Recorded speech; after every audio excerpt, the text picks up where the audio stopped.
Okay, we are now going to sunny Kendal to speak with Richard Parker, who joins us to talk about a new project he's working on called Annual Carbon Balancing. Richard, welcome to 98 Not Out. What's it all about? Okay, Darren, this is a project. It's called Carbon Centurions. The aim is to get 100 recreational cricket clubs to become carbon balanced in 100 days. Okay, we like to make our objectives smart. So lots of people talk about the need to address the impacts of climate change, climate crisis, and cricket is one of the sports that's been most affected by it because it can't be too wet, it can't be too dry. And as somebody who's played cricket for well over 40 years in all roles, like most of us in small cricket clubs, played, captained, chaired, president, youth coach, chairman, all that kind of. I just know how important cricket is as a team sport, particularly for young people, and how vulnerable it is from climate change. And it all kind of started by accident, as these things often do. I'm not an eco warrior by any stretch of the imagination, although I have to say that the background could look I'm in Brazil or somewhere. I'm actually in a motorhome in Kendal and the sun is shining, and it's fantastic. It's a lovely place. But it all started about 10 years ago. Our offices are based in Ipswich in Suffolk, and Suffolk County Council had a scheme called Low Carbon Champions, where they provide, it was an EU funded thing where they're looking for 80 small businesses or small organizations to become, to measure and reduce their carbon emissions. And we got involved in it. Our office premises, a property called Claydon Court, which is a lovely converted office space near Ipswich, and we really got involved with it. We had advice, we had mentoring, we had a little bit of funding, and there was some kind of ongoing support to keep it going. And we took our commercial property from an EPC rating of G to B, which, if you know about these things, is the best you can get. So we really transformed it. And I had to thought, well, how can I market this? Well, let's call it neutral territory, because we went from just measuring and reducing our carbon emissions to actually offsetting them. Offsetting is a very controversial subject. A lot of people will say, some of your listeners will say, well, that's just paying to pollute. But as we currently stand, especially 10 years ago, we always have some carbon emissions left. I mean, you just can't cut them out completely. And we teamed up with an organisation which we found called World Land Trust, who are a tiny eco kind of consultancy charity in Halesworth, which is also in Suffolk. Purely by accident, we had a couple of interns working for us from the University of East Anglia, because one of our managers would like to invest in bright young people, because that's kind of all we've got really. And they kind of stumbled across World Land Trust, who are one of David Attenborough's all-time favourite organisations. He's been a patron of them since 2003. He says, and I'm kind of quoting roughly, there is no better way to spend your money if you want to do something now to protect the planet, then spend it with World Land Trust, and that's good enough for me. Okay, and I guess would be good enough for most people. So for 10 years, we measured our carbon emissions at the office, and we've reduced them and we've offset them. And at the same time, we were trying to get, I'm always trying to think, how can we scale these things up? And we had some other kind of projects. I was trying to get other tenants and organisations involved. And again, purely by luck, we had 3 of our recent graduates at Eater Green sitting on stools in June, thinking, what on earth we can do this summer? I said, well, guys, come and do some work for Neutral Territory, which is what we called the business then, and do the same for Eater Green. And so they took Eater Green on a similar journey. They measured carbon emissions, we reduce them where we can, and we offset them, and that's an annual process, and we've been doing it every year since 2013, so it's nearly a decade.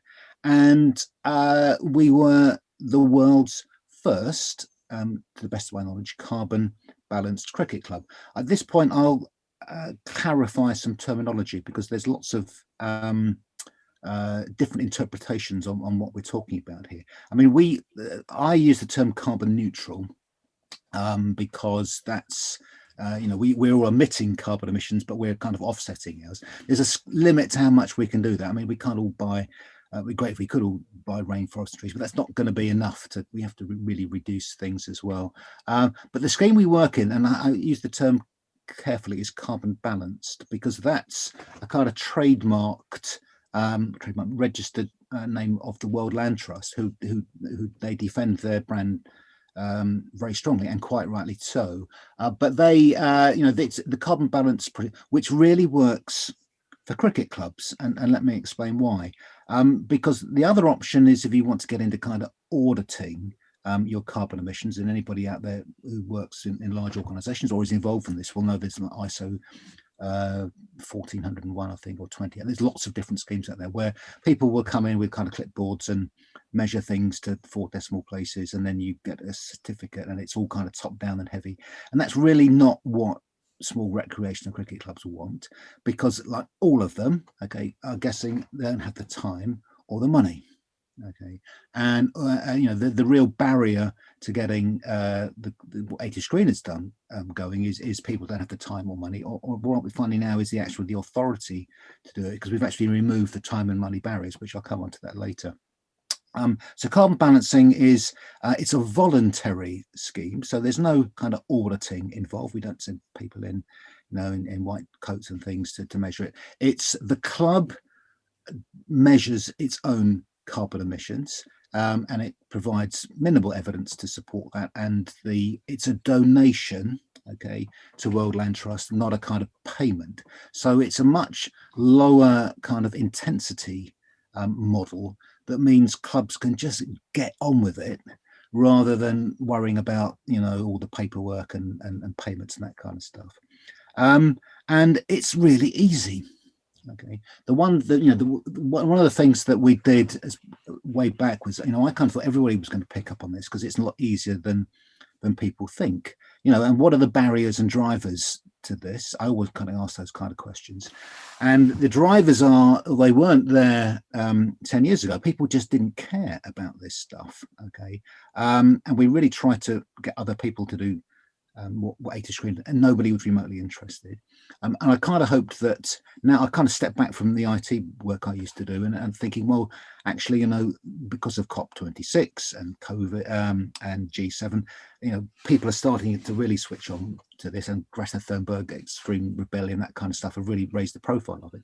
And what are cricket clubs doing? Okay, and I'm a member of organisations like BASIS, who are really good. They're the British Association for Sustainability in Sport, and there's lots of other sports are doing, like golf and football and things are doing initiatives to tackle climate change. Typically at the kind of professional big stadium level, the kind of ground grassroots, ground level stuff is a little bit fragmented, as it tends to be.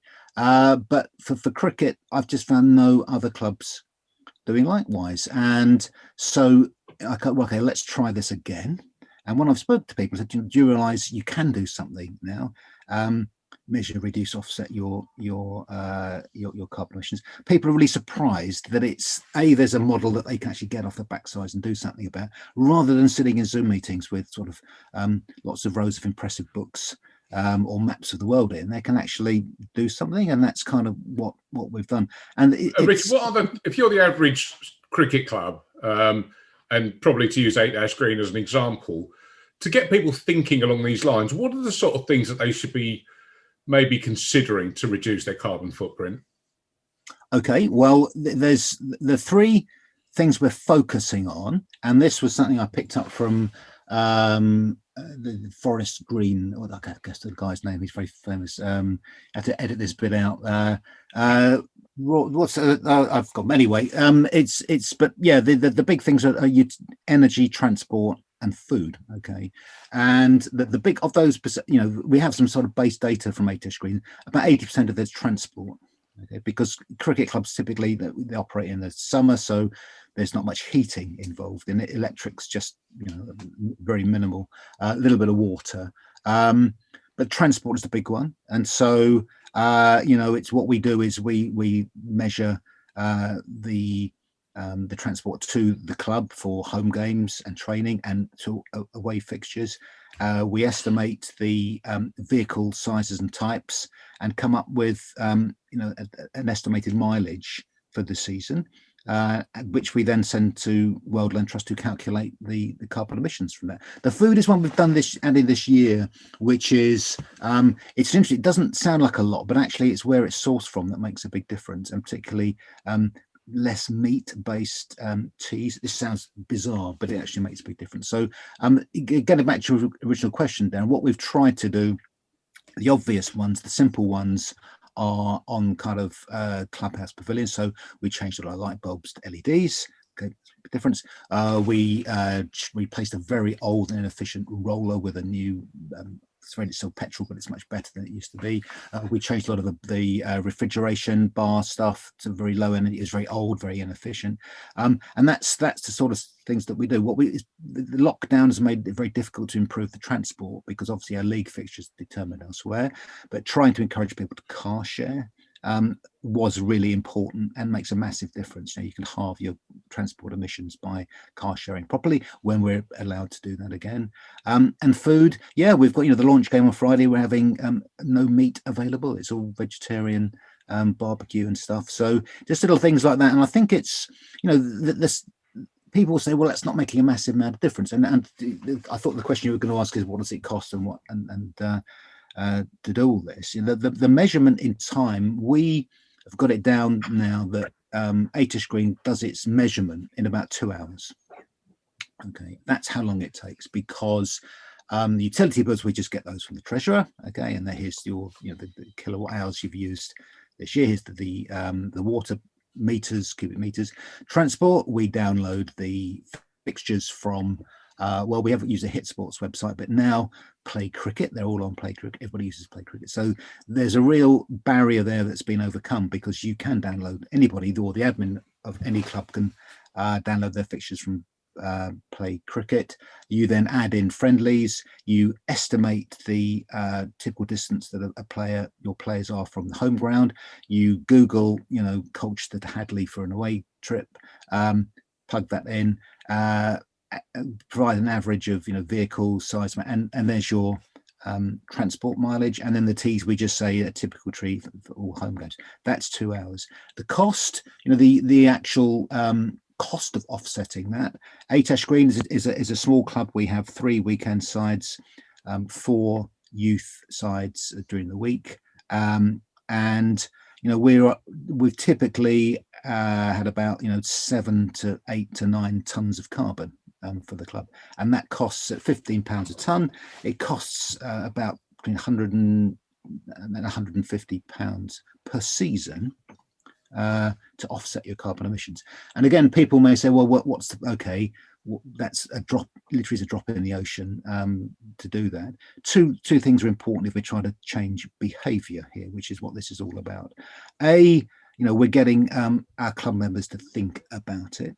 Okay, we have we have a carbon sponsor, a guy called Sam Collins. We have a carbon champion who we want. The young people will be far more affected by this stuff than we will, gentlemen. We want young and girls involved, because they tend to be far more green than men, which is a statement of researched fact. You may want to not put that one out, but it's kind of so we're getting the club talking about it. And now we're just going from carbon, we're now looking at all sustainable. There's about 17 sustainable issues that United Nations talk about. So now we're working with Lord's Taverners to recycle kit, for example, because kit is incredible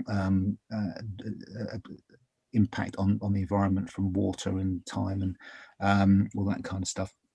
So you got a big launch this week, haven't you, on Friday, the 2nd? Yeah, that's right. Well, it's a relaunch, really, because we tried back in April. We had no interest whatsoever, and I guess that was because the season was starting and all clubs are very busy otherwise, and B, the whole COVID thing was questioned. But now we're launching on Friday with a game, and what we've got is need one more team, but we've got a further 10 teams to join ATAS Green, to go from 1 to 11, and then that's this kind of springboard to get the other 90 in the next 3 months, effectively July, August, and September. And we've got teams from local teams, from West Burgolt. That's right. I should have the team sheet available with me. I can get it in a second. But there's also had some interest from North Banbury and North Oxford, a team way up in North. I'm sorry, I should have had the list It's all right. prepared. It's all right. This is taking place at 8 Green Club on Friday. Yes, it is. Yes, it is. And we'd love to promote it more, but we're not really sure what we can do with lockdown and social distancing. So yeah, whilst we want to get all of our members to come up, it'd be love to have it kind of 6 deep at the Boundary, but I'm not sure that's kind of well, unless you're playing football at Wembley, I guess. suddenly those rules seem to evaporate, don't they? But I just found the list of teams that you've got, and it's really interesting actually. So obviously 8 Green, Kelvedon and Fearing. The one that would resonate most across our league certainly is Colchester and East Essex, which I guess is probably one of the bigger of the 10 that you've got in there. Dulwich Lawnmower CC is quite an interesting name. Yeah. Coggeshall, Old Chelmsfordians, East Rainton, West Berkhold, you mentioned, Easterns, and Bicester and North Oxford. So quite a wide-ranging geographical reach. Yes, and I'm trying to rein in Cirencester as well. I have connections with to get a southwestern connection. But yes, Webber, you're right. It's the wider geographical distance clubs are coming from an article we got in the Guardian, which has a very good recreational cricket kind of slot. And what we're finding is it's kind of I use the word positive deviant kind of outlier people are in clubs who there's a really interesting philosophy around positive deviance, which you have to edit this out, but that's kind of where this comes from, because it's a methodology where in every community with a problem, somebody somewhere in that community has sorted it already without relying on expertise and money and all that kind of stuff. So there are people and the guy from East Rainton, which is way north even from where I am, they've done loads already, and he was just so pleased to see that somebody else was doing it, and he obviously won't be driving down for that, so we're kind of putting a player in place for that. But most of the other clubs are local. But yeah, we're just the geographical coverage, with social media and things, there's absolutely no reason why we just going from 1 to kind of 10 is the first step, and then almost like I wouldn't say it's a Ponzi scheme or sort of vertical marketing. We just want to spread it wider from there, and we're doing our very best, because there's no, I'm trying to come at different routes for this.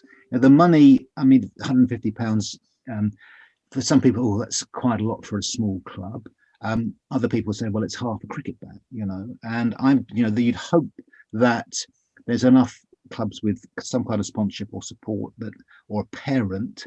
Because I think the people who really should be caring about this stuff are youth and parents of youth, because I'm not sure about your clubs, but 8 Green, we've had severe problems with subsidence from an oak tree, a little bit too near the clubhouse, and because of lack of water in the summer and the roots gone, we've had to cut it down, and at the other scale, the outfield was flooded for the first month of the season.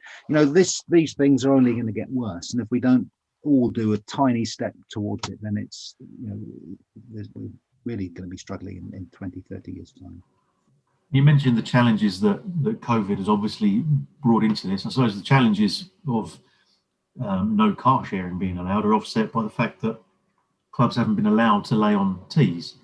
One of the things that I've noticed at Brentwood is, because up until relatively recently everyone's had to drink outside because there was no access to indoor bars and facilities, everyone's had to drink out of plastic cups. So is that something that Carbon Centurions is looking at as well, the waste side of things? Yes, there are 16 other items. I can't remember them. Done my homework on the United Nations kind of sustainability thing, which is picked up by BASIS and typically national kind of sporting organisations like ECB. But yeah, single waste plastic. We don't have a sport drink starting with L and ending in Ukazade in the club, because it's all plastic containers. We have a deposit scheme on, we probably have to use plastic glasses on Friday because we don't really want to take glass outside around the Boundary, but we put a pound deposit on them to make sure we get them back.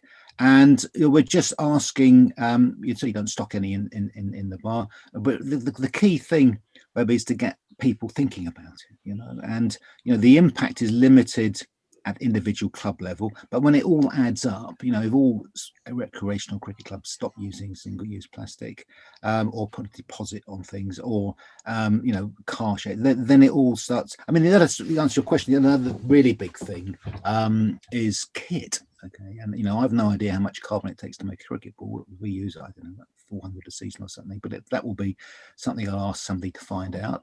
And there's lots of social impacts on particularly where they're made. But kit and clothing, we get bombarded by organisations from around the world trying to sell us a kit, and I'm sure your club too. And you can bet your life, that's an unfortunate statement, but where they're made typically, who they're made by, and how much those people get paid in what conditions, are frequently appalling. And we're cricket's I wouldn't say encouraging that, but certainly supporting it by changing kits every year. That's something else we really need to be looking at, and bats and all that. You can kind of go up and down the supply chain an awful lot. So we're just starting with the three things that make the most difference, and then we'll add. Once we build the community, to use it a cliche, we'll add things from there. So the challenge, or the initial target, is 100 cricket clubs to be carbon balanced in 100 days. Now, you've got a website where people can go and investigate the details of all this. It's carboncenturions.com, I believe. That's correct. And I would say we've spelled Centurions with both an O and an A, because when I first saw it, I thought you spelled Centurions with an A, I have to say. We've got a lot of people think, but it's Carbon Centurions with an O.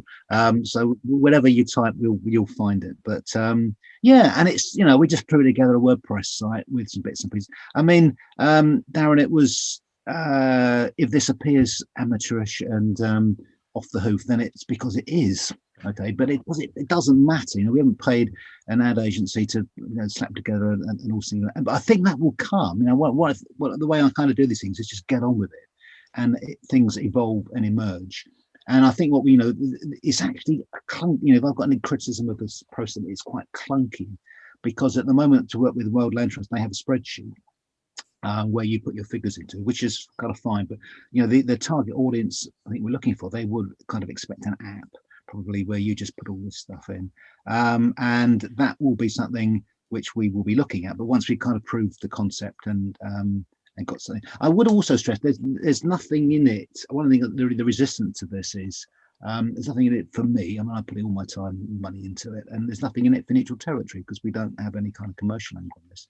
It's just a passion for cricket. And I have to say, rugby was my winter passion. So I really do have a long suffering wife, because I disappear off the cricket whites and put my rugby kit on. And I think it's got so much potential to make change at and that's kind of what it's all about, really. Okay, well, we wish you well, and we will support it, and we'll be following your progress and stay in touch. But just to repeat, the website Carbon Centurions with an O, Centurions, carboncenturions.com, and it's a great initiative, and very much of the moment. And I think cricket clubs should be having a look at what they can do to help the planet and do their bit. So, Richard Parker, many thanks for joining us. Really interesting chat, and we appreciate your time. So, thank you very much.